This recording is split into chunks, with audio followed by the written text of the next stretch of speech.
Hi, today's topic for editorial discussion is with respect to using Buddhism as a tool of soft power diplomacy. This came in Hindu op-ed page on 31st May 2023.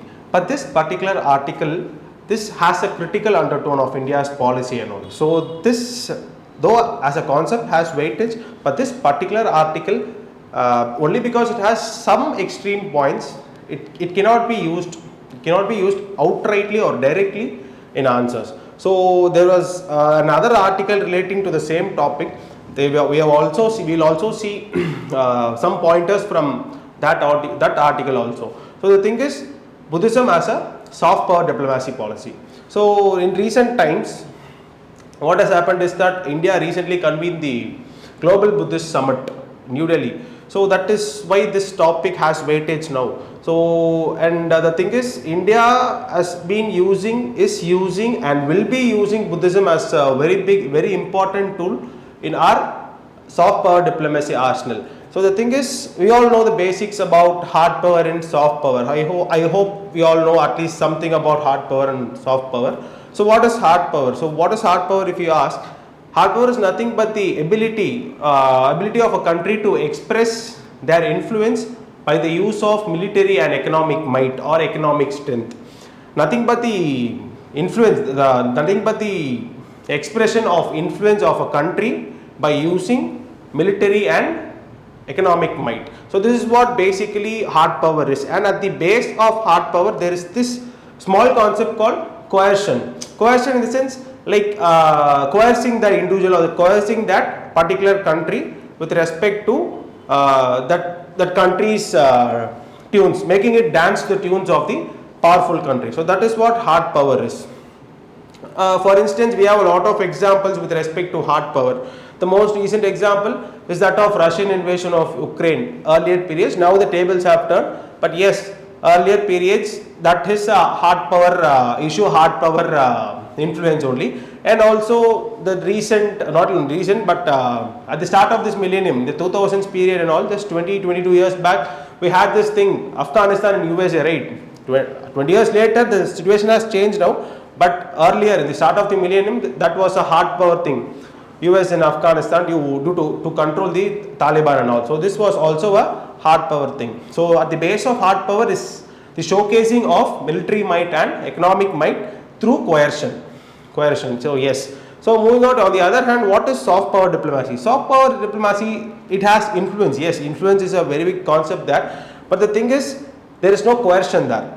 It is the ability to attract or ability to cooperate with nations or to cooperate with countries or to cooperate with individuals. So that is what soft power diplomacy is. There is no hard use of military might or economic might, sanctions and all. So there is nothing like that and all. There is no coercion there. The basic dictum which soft power holds is that of cooperation rather than that of coercion. For instances, we have all these humanitarian and disaster relief exercises and other projects and all, right? Operation Ganga, like we have a number of examples like that and all. So yes, all these things, they come under HADR exercise and cultural exchanges and cultural linkages. All these come under the soft power side of diplomacy. So yes, Buddhism, as we have already seen, has been and always will be an important tool in India's soft power arsenal. So yes, we move on to the significance of Buddhism for India's cultural diplomacy. Yes. So first point to be noted here is Asian cultural diplomacy. So Asian cultural diplomacy, in the sense, it helps fostering relationship. Buddhism acts as a tool to foster relationships with the Asian countries. You know, like major Buddhist countries, Buddhist majority countries are in Asia only. Like in the West, there are a few minority communities of Buddhist, but yes, a major whole 97% of Buddhists are residing in Asia only. Like we can foster relationship with China, with Sri Lanka, with Cambodia, with Thailand, with Japan. All these Asian countries, they have Buddhism as one of their major countries. Major religion or major belief system. So yes, that will help India to foster greater relationship with our Asian community. And not only that, the cultural ambassadors of ancient India, you have a lot of cultural ambassadors of ancient India. They played a major role in spreading Buddhism to such countries. One fine example is that of the sons of Ashoka, Mahinda and Sangamitta, who were sent to Sri Lanka to spread Buddhism. So we come to know about this this particular episode from the book Mahavamsa and Deepavamsa. So yes, this is what tells us there are a lot of cultural ambassadors. There were a lot of cultural ambassadors in ancient India who spread Buddhism to regions like Mongolia, Sri Lanka, Japan and all. So yes, that is one thing that we could harbor, we could harness into getting into better relationship with our Asian counterparts. And again, another point to be noted here is that this recent national mission on manuscripts, Mongolian Kanjurs, and again that is a translation. Mongolian Kanjurs means concise orders or Buddha's words. So this also helped us for this also helped us to like foster relationship with Mongolia and this Tibetan diplomacy, Tibetan government and exile, all these things and all, they help us foster relationship with our Asian counterparts and our ancient neighborhood countries. Yes. Another point to be noted here is that promoter of harmony. India, yes, India is one of the largest bases of Buddhism. So like a lot of sites, a lot of Buddhist pilgrimage sites, everything and all, it is situated, mostly it is situated in India. And yes, India could use its principles, the belief, its principles, its Dhamma. It could use its Dhamma to foster or to promote international peace and harmony and all. So that could be done. So that is one of the significance that Buddhism holds for India with respect to soft power diplomacy. And not only that, we also have religious tourism. As already mentioned, there are a lot of Buddhist sites in India, like that of Sarnath. There is Sarnath, Rajgir, there is Kushinagar.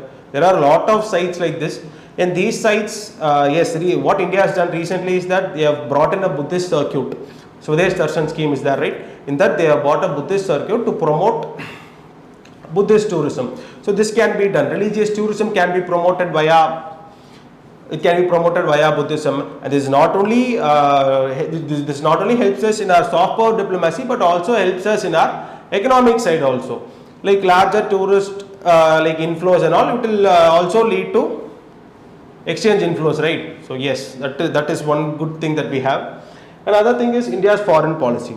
So India's foreign policy, recently we have unleashed a Panchamrit scheme for Panchamrit or 5 pillars for foreign policy. So there are a lot of concepts like Shayog, that means cooperation, Samvad, that means dialogue, Saman means respect, Shanti, that means peace, and Sanskriti, that means cultural exchanges. So these are the 5 pillars.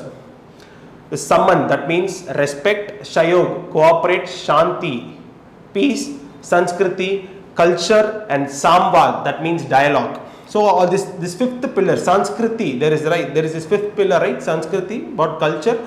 So culture has played an indelible role with respect to India's diplomacy, is playing and will play. So that is what Buddhism is, one such tool that has the potential to further amplify our diplomacy, soft power diplomacy in India. So this is the significance of Buddhism for India's soft power diplomacy. But what are the way forwards? How can it be improved? So there are a few pointers with that also. So we'll see what is the way forward. So continue promotion. We have to continue promotion of such ideals and belief systems. Such in a sense, Buddha's Dhamma and his main concepts. Here we have mostly been with the East. We are mostly concentrating on the East. But there are also other Buddhist communities in the West also. There must be outreach to such countries, such smaller areas. So like to spread the concept of peace, the concept of Dhamma to the West also. We must find a common ground there. We must find a common ground with the West and promote the ideals of Buddhism, Buddha's Dhamma, and all his other concepts of Dhamma Chakra Parvatana and everything that. Yes. And cultural events. Yes, the recent Global Buddhist Summit was conducted in 2023, and 2011 there was a thing called Global Buddhist Congregations, and in order to further promote India's soft power diplomacy with respect to Buddhism, we can also conduct such cultural exchanges and cultural events on a higher scale. Even our first Prime Minister, Honorable Mr. Jawaharlal Nehru, has also conducted such such conferences and all, and we must also continue to promote and conduct such events of cultural importance, not only with respect to Buddhism but also other areas of belief systems also. Yes, that could be done. And protection of sites. One of the major criticism with respect to India's Buddhist policy is that of the Buddhist pilgrimage sites are not well protected. These ancient sites are going towards, they are moving towards ruin. This is one of the major criticism that has been placed on India from the Buddhist community. This could be protected. These sites like the Sarnath beach, such stupas, viharas or chaityas, all these can be protected. They can be announced as AASI sites, and all these things can be done.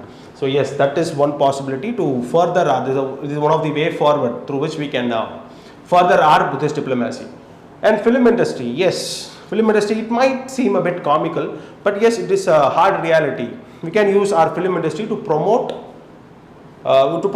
Buddhism. Yes, China has already done it. China in the period of Cold War, 1970s, 1980s and all, they were large scale, they were by large using such film industry. Through cinema, they promoted the ideals of Buddhism, Buddha's Dhamma and all, and we could also start using the media, in especially the film media, especially Bollywood that has global outreach. Yes, we could use that in order to promote Buddha's Dhamma and his concepts of peace and harmony, and strengthen ties and outreach with the global community. The global community, this is the global Buddhist community. What India can do is that we can strengthen our ties, we can strengthen our outreach. We can already, the ties and outreach is okay, it is strong only, but we can further amplify it, we can further strengthen it by greater outreach, by following all these major things. It's like an umbrella term here.